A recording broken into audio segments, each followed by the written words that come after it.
Hi, and welcome to another episode of View Mirror. It's a show about queer people, by queer people, for queer people, and our allies. And I'm Scott. And I am Don, coming to you from the unceded territories of the Thashat and Hoopachasit people in the wonderful valley called Port Alberni. And I'm joining you from the unceded territories of the Snanawas and Qualicum First Nations here in beautiful downtown Parksville.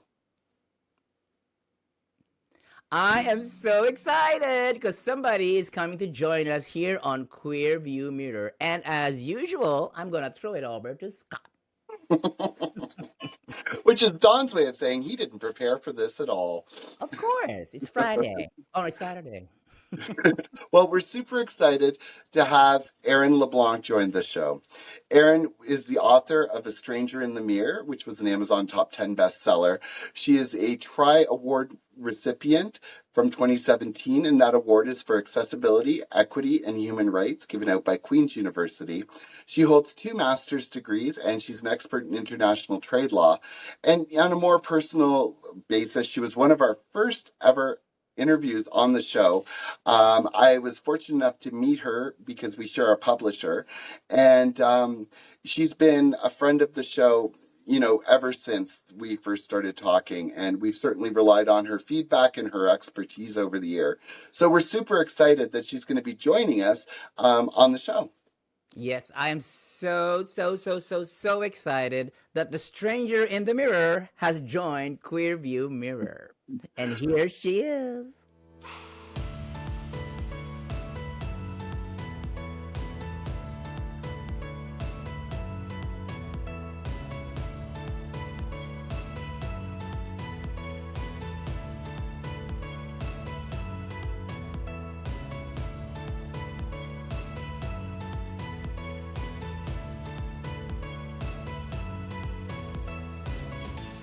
Joining us today is Erin LeBlanc after our way back. Like, how long ago was this when we first met Erin? 5 years, 6 years? Well, there was 2 times. One for the book and then another for a panel discussion. So probably 6 years ago and then 4 years ago. Yeah, that sounds about right. I'm thinking, yeah. Wow. This is all after COVID. Thank God it's after COVID. Yeah, for sure. Yeah. But Erin's a bit of a jet setter. Where are you today, Erin? I am in the wonderful location of Barbados. Is that an unceded territory? No, it's now its own. Okay. So they ceded from the British in 1966. I just happened to know that because we were discussing that over dinner the other night. So yes. Oh. So down here, this is my version of winter. I see. Oh wow. And a nice version it is. Yeah, I don't do Yeah, rub cold. it in, why don't you? Well, you asked, so I thought I'm going to tell you the truth. There you You're go. in Jamaica right now? Me? Yeah. I'm in Barbados. Oh, Barbados, where Rihanna was born, wasn't it? Correct, Do I yes. have my pop culture right? You do, yes. I am not far from Rihanna Drive. There you go. Oh, wow, really? They Yeah, have a They do. street named after her. Okay. Yes, they do. Yes, for her home, in her hometown, in her home where she grew up. So yeah, Oh, wow. yeah. So So they're going to that's treat real. her as queen sometime in the future? Queen Who Rihanna. knows? She does a lot for the island. So Oh, yeah, wow. yeah. Anyway, Yeah. yeah. So we're super excited to have you joining the show, Erin. And, I read your bio and I did some digging online. And of Oh course, you and I dear. have a relationship as well. And I Yes. don't even know where to begin. So Okay. what I would like, if you Yeah. don't mind, is could you introduce yourself to our viewers and tell us about yourself? Sure, I'm happy to do that. And first, I am thrilled to be joining you guys on the show in whatever capacity we deem. Having just finished 21 seasons, which ran over 7.5 years of a talk radio show called Gender Talk. So we have put that show to bed now. So looking for another way to interact and be involved and to advocate is to be joining this wonderful broadcast. So I'm super thrilled for that as well. So I thank you for that opportunity. Oh, a little bit about me. Well, as Groucho Marx says, I was born at a very early age. So born in Montreal, and then moved very shortly thereafter to the Maritimes. So I spent a lot of time in the Maritimes growing up, and then also some time in Quebec. Then went to university in Ontario at Queen's University, undergrad degrees there, and then did 2 master's degrees after that at U of T, and then back at Queen's again. So I've retired from my professional career, which was in international trade law, but I've always during that time advocated for the LGBTQ plus community in whatever way I could. And so as a result of that, I have started my own consulting company called MTF Consulting, Management Training and Facilitation Consulting. And I helped to work with both individuals and organizations to work on equity and diversity and inclusion within their organizations or within the individual as a leader within an organization. So I spent a lot of time working in the medical field, working with ER doctors, family physicians around creating an exclusive practice and an exclusive space within their units. Dentists, dental practices, athletic therapy and physiotherapy practices, legal practices, because the community is always in need of those services. And what's really interesting is through my work, the question I'm often asked is, do you know a good physiotherapist? Do you know an LGBTQ friendly therapist or an LGBTQ friendly lawyer or doctor or whatever? And that to me is the wrong question. The question that should be asking is, do you know a good physiotherapist? Do you know a good lawyer? Do you know a good family physician? The community oftentimes will sacrifice quality for acceptance, and that's wrong. They shouldn't have to do that. They should be able to get the best quality care regardless. And that's sort of been my mission, to help alleviate that question and then simply have people ask me from the community, do you know a good, and not have to worry about whether or not they'll be accepted. And it's still an issue to this day, unfortunately. So it's sad to say it keeps me busy. I'd rather not have to be, but I will do so as long as I can and as long as there is a need to. And then in working with the radio show, I've done a lot of reporting on various issues that impact the communities, both in Canada and abroad, focusing on Canada mostly. But, there are things going on in the U.S. That impact the community there, but also impact and color what goes on here north of their border. Because as much as we may not like it, we are, as a society, influenced by what happens in the U.S. And a lot of that environment that's been created with the past president, whose name shall not be mentioned, of course, that's a whole other thing, don't get me going, has provided ammunition and given permission to certain sects of society to be emboldened and get permission to act in various ways. And that has fed up to similar communities here in Canada. So while my reporting has been not exclusively to the US, it has been colored by that. And I often have listeners ask, why do you do that? And then when I sort of go to the next news segment, they go, now I see why, because it's coming from a lot of the influence from there, right? Mm-hmm. So in upcoming shows, I'll be talking about the recent announcement by the Premier of Alberta, the pronoun regulations provincially based now in Saskatchewan and New Brunswick for school children. I'll be talking about that. I'll be talking about the recent firing of 4 individuals at Bank of Montreal for homophobic activity within their organization.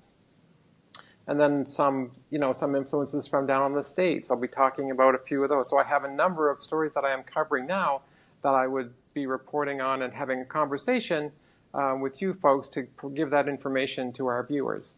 Mm-hmm. So that's sort of what I am looking at, and that's sort of what I do in my role now as to hopefully to advocate for the community.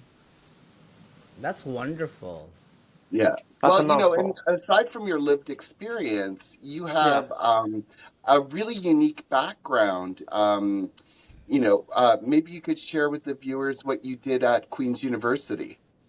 Oh, absolutely. Thanks for bringing that up. Yes. So I came out in my workplace relatively recently. I was what you call a late bloomer in 2016, You're here. and because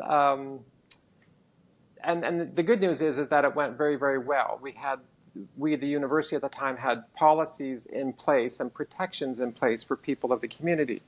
What they didn't have was processes. So what they didn't know how to do is how to change certain things within their databases or in their working processes to more easily accommodate someone in the community and someone from my community in particular coming out.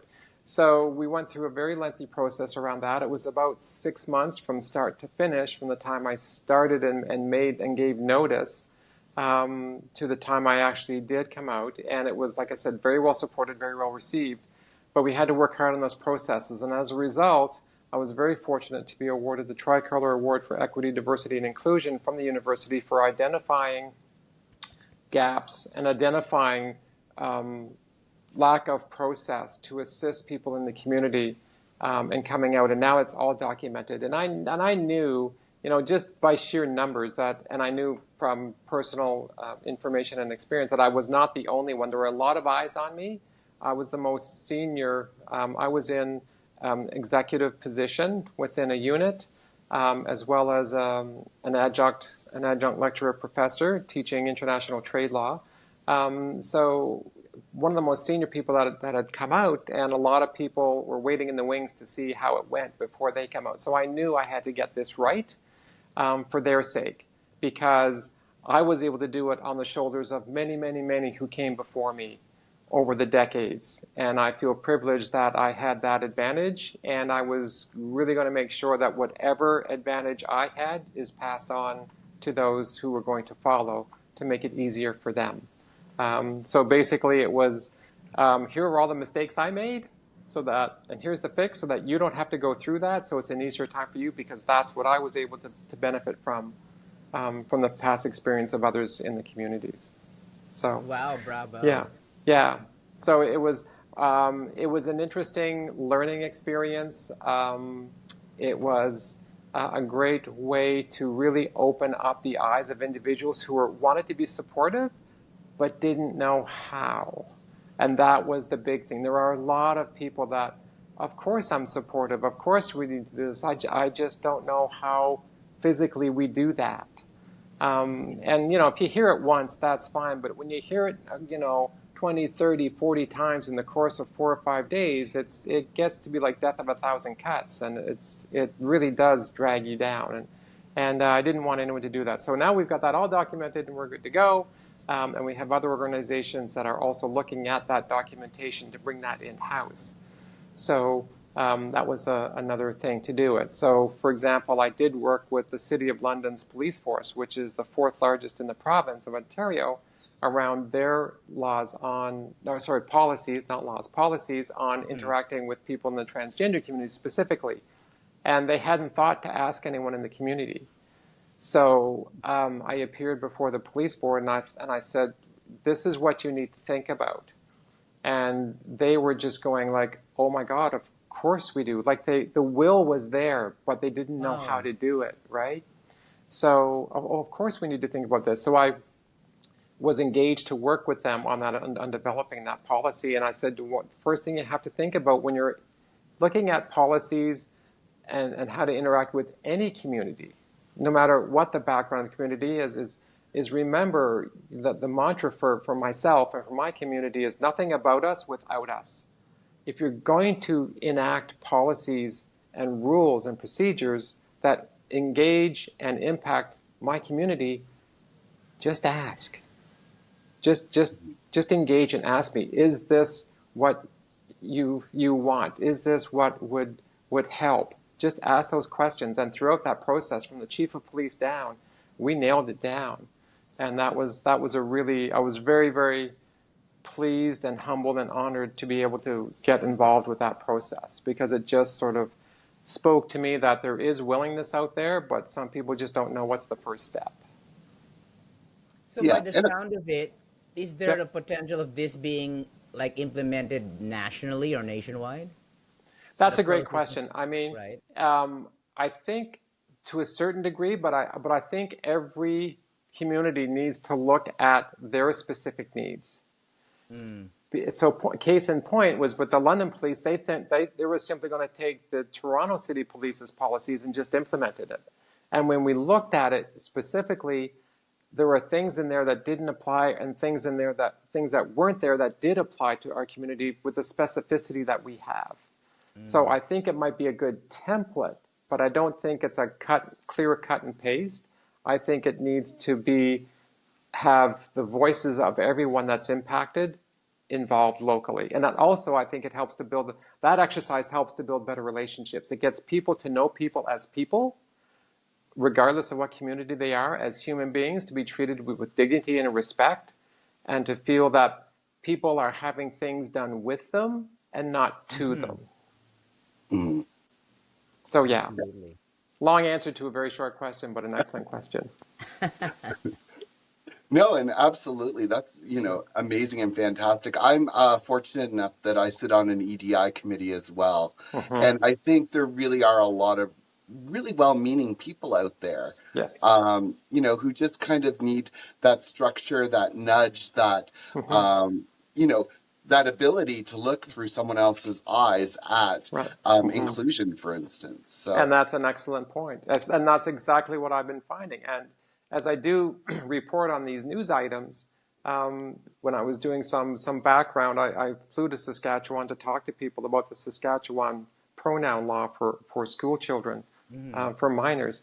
And when I engage with parents, it's like they don't get the whole story. They get one side of the story. They get the pro law people. No one's really talked to them about what are the impacts when this passes on the community from a community perspective.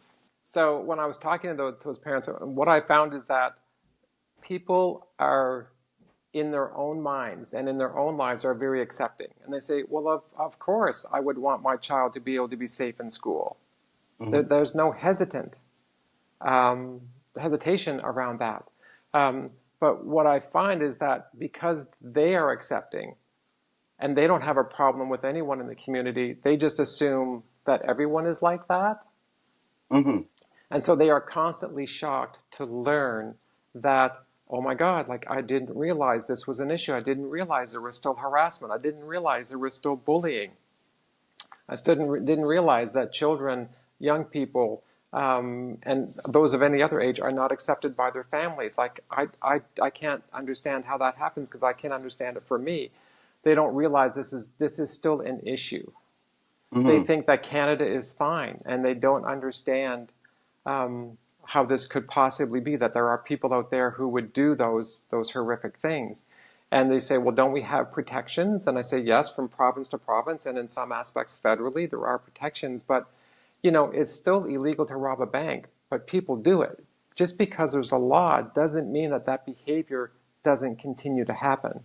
And that's what I find is a big part of my work, is for people to understand that, yes, you're supportive, but you have to be vocal in your support. And don't assume that everyone in the room that you're with is of the same mindset. So if you see something, say something. If there's something that makes you feel uncomfortable against the community, regardless if there's someone from the community in that room or not, you need to speak up and shut that down. Mm-hmm. Right? And that's what being an ally is doing actions that are supporting the community when even there's no one down there around you to watch you to do that.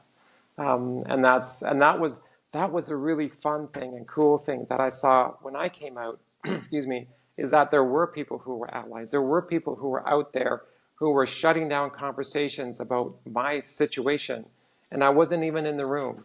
They would just cut them off right away and say, that's inappropriate. This is an awesome individual that's doing an amazing thing. Isn't it wonderful? We're celebrating it. and they would just shut it right down. And that's what we need to have more people doing to help curb all this increase in homophobic and transphobic behaviors. So right now I'm currently at UBC doing an EDI program. And the first course I took in my program is racism strategies in the workplace. Right. And the one thing my prof brought up that hadn't really occurred to me in a very specific sense was that in order for there to be real change, we have to get mainstream on board with us. It can't be queer people coming out talking about queer rights. It can't be people of color talking about racism. It has to be the white middle class, people within their own community rallying for us. Yeah, but never underestimate the power and support of the allies. Well, exactly. Yes, that's very true, and that's where we get into where the lawmakers are and the people and the influencers are, right? And that is a big part of it. The only thing I would say to that, Scott, is as a thought, is that when I go into organizations, what drives me crazy is when I'm doing training in an organization, is to have someone speak about what it's like for life experiences are for a black person from a white cisgendered male. They have no lived experience.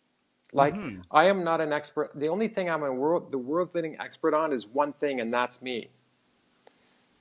Absolutely. And then when I talk to them, I talk from lived experience, so that it's, for me, it's like I had one person, I did one in Toronto for a national organization last month, and I had one person in the front row of the audience said, "I can't believe that still happens." And I said, "Well, you know what? It happened to me." Right? Credibility, and we're not talking 30 years ago. Well, I'm talking last year. This behavior happened to me, and his eyes just opened up. It's like, I can't believe this is still going on. And this was another one of those people that said, I don't understand why that would never occur to me to even do anything like that. Why does it occur to others? Because you're a nice person, and you have a kind heart, and you're very accepting, but not everyone's like that. Sadly, and they may be in your circle of friends, and your orb of influence may be all like that. But trust me, that is not the case nationally. So yeah, but you're right. We need to have those that have the influence to speak up, and for courage for those who are in the community to share their experiences with people in their sphere of influence that are not part of the community but are supporters. That helps to I think, provide understanding. Well, it's funny you should say that you're expert on yourself. That sort of reflects on me too. You're only the expert of yourself, right? Yes. Speaking of yourself, you wrote that book, that wonderful book that my mom has read from cover to cover over and over again. Mama. And she's an ally. Yeah. She's definitely an ally. Yeah. So is there a second book coming? Well, I've had some questions about that. Some have asked, but what happened after that? Now what? Yeah. Right? They want to know how things are going now. So I've had some inquiries about that. I've had some inquiries about going into a bit more detail about what's happening with legislation and from the community's perspective, how damaging it is. I mean, there's been over 400 pieces of legislation introduced in the U.S. in 2024. Really? And it is what day and what month right now? Yeah. Wow. Yeah, right? Mid-February. And so a lot of people don't know that. So a lot said, would you put together a sort of an anthology of that and what the impact is on the various communities within LGBTQ plus 2S, right? So, yeah, maybe. You never know. You never know. I mean, I've done an ebook of it. I'm working on, I've had lots of requests for an audiobook. So that might be the next thing before a new book, is to make this one more available. I just have to figure out the logistics of how that works, because I have zero technology ability, as our producer can attest to pretty quickly. Well, I happen to know that your publisher has investigated that, so you may want to start there. Oh, okay. I was go. wondering. I was just wondering. We had a conversation a couple of years ago now about that, but yeah. So Mhm. it's something to consider. I've asked for some people have asked for it in French, but the market is so small, the cost to do that might be prohibitive. But there's always stuff going on. Always stuff going on. Yeah, People in No, yeah, the French yeah. speaking people speak English anyway, right? A little bit. Well, a little bit. I'm kidding. Yeah, poor Don out there. You're a little bubble out there. totally. No, Don Yeah. comes up with that because I said when, as an Anglophone coming from Ontario, Hmm. a lot of us speak what I call franglais. We know the odd phrase or because we've been Hmm. exposed to it living there. But Yeah. yeah, no, it's not. No, it's very interesting. All these topics you're bringing up. I had no Yeah. idea. So this legislation you're talking about, 400, is that down in the States or here in Canada? No, that's in the U.S. Okay. But it's interesting how the legislations that have been introduced in Canada, their nexus is from the U.S. So Oh, when we see the types of laws that are going to the U.S., the ones about bathroom access, pronouns for children in school, LGBTQ athletes, transgender athletes, there they all are started like in states you can't use the word gay anymore. Florida, right? Yeah. So, those legislations came forward first in the US and then they were adopted by some provincial legislators in Canada after the fact. So their nexus is there and they've come up here. So while we don't have Mm. that high degree of proliferation, we do see themes that are popping up in Canada. So that's why I sort of track what's going on in the US and what concern we have for how that might track up here, right? So, Yeah, no. like that's that issue about Soji. Soji has been in existence like for about 10 years, I think, Oh no, or it's less longer than that. even. It's close to 20 now. Yeah, 10, Yeah. 20 years, Yeah. right? And then all of a sudden, Soji's being questioned after being in existence for so Yeah, long already. exactly. So that's why I keep my finger on the pulse of what's going on in the U.S. because it may start to influence and color what's going on within legislations up here. So yeah. And we know that a lot of these groups that rally for these laws and changes in Mm-hmm. policy Mm-hmm. are funded by American Hmm. groups. 100%. When Yes. you chase the money down, it's not Mm-hmm. coming from within. No, no, it's money that's being floated up north for sure. 100%. Mhm. Yeah. I don't get it. To what end? Like, what are they trying to accomplish? Eradicate a race? Eradicate a sect of people? What? I think in What their good? minds that might be something that they want to protect their comfortable, known way of life, and they have a fear that somehow that equality is a net zero sum game. That if we gain more equality, they lose equality. That if we gain privilege, they lose privilege, and they haven't quite figured out it's not just getting a bigger slice of the pie, it's getting a bigger pie for everyone to have an equal slice. Mm-hmm. And I think that's part of it. And a lot of people are afraid of the unknown if they don't understand the community, which is fair, okay, but they're also not willing to be educated about the community. There are a lot of people that I talked to that said, "Don't give me resources, don't give me facts, don't talk to me about it. I don't want to learn it." And that's a frustrating part for me. And at some point, I will try to have calm, rational conversations with individuals. But at some point, I say to myself, I can't fix stupid, and my Yeah, energy is going to have to go not somewhere worth else it. because I can't deal with that. And that's the frustrating part is that there are people in communities, and I've experienced this myself in my personal community that do not want to learn, and without knowledge, it's hard to have change. That's So true. that's the other thing. So I think a lot of it is fear of the unknown and fear of a threatening lifestyle, but not to get the knowledge that it's not threatening your lifestyle. You Mm. still have your house, your work, your children, your social life. You do whatever you want. I'm not, you know, we're not knocking on your door Saturday morning at 8 o'clock saying we're here to make you gay. I We're not mean, recruiting. We don't need to. that's right. So that's the other thing. And I think the other thing is there is a sense that it's that the segment of the population is on the rise, and which is not the case. It's just coming out more. We've always been there, but we've been in the Yeah. shadows.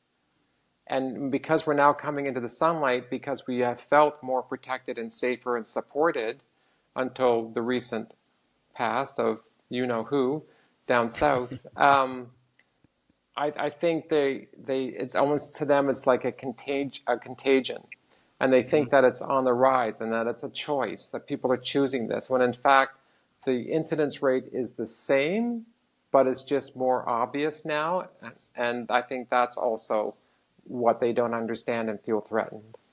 Well, the sad truth is, it's not just like people are not willing to learn. There are those who are just comfortable with their ignorance. And you That's it. can't do Yeah, anything about that, yeah. right? So yeah, so that's another part that a thing that I've noticed a lot in my work in the past couple of years, is that that's an aspect too that I'm cognizant of when I'm out there. But we'll be reporting on all sorts of stories like this moving I'm forward. excited. Yeah. And, I agree with you, Erin, and I think the statistics support that. It's just now we have a language around it. We have Yes. platforms. Hmm. If this was 50 years ago, there were no such thing as podcasts and the type Hmm. of, And social media, here we come, right? yeah, Yeah. exactly. So Hmm. now, Hmm. the messages are getting out and it's a lot more, Hmm. it's easier to find and Hmm. it's a lot more apparent. So, Right. And they're collecting data, right? Hmm. The Canadian mhm. census is now starting to ask some relevant questions. It's not accurate by any stretch of the imagination because some people are still closeted. The census reports on households. If you're not living in a supportive household, you're not going to say anything, right? So it's not accurate, but at least it's a start.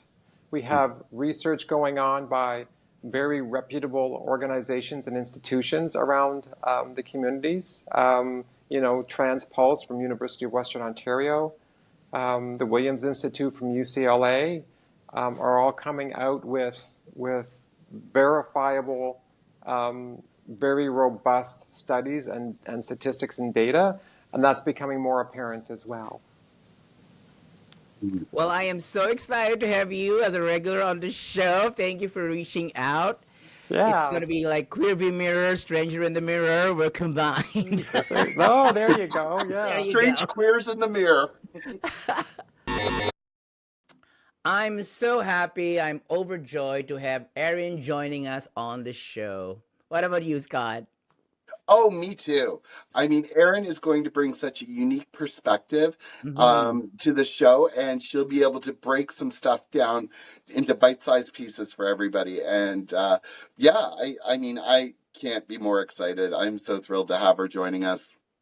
Yeah, this year for me has been a year of making new connections. I mean, very new and significant connections. And I'm so excited on what's to come with the stranger in the mirror who has joined Queer View Mirror. Till next time!